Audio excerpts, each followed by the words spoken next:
जगात वैर घेऊन कधी मरायचं नाही. कुणाचंही वैर घेऊन माणसाचं मरण आलं तर एक तर तो मरण सफल होत नाही आणि झालेलं वैर फेडण्यासाठी पुन्हा जन्माला यावं लागतं.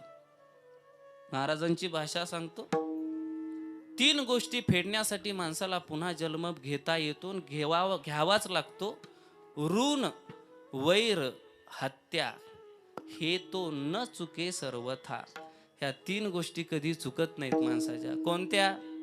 पहिलं ऋण.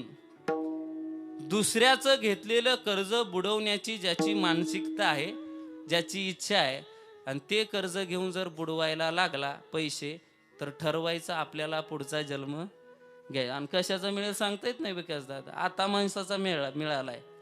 हा कशाचा मिळालाय? हा माणसाचा मिळालाय. पण पैशाच्या पायी, लोभाच्या पायी जर आपण आपली मर्यादा ओलांडून वागत असू, तर मला वाटतं ह्या मानवी देहाचं हे साफल्य नाही.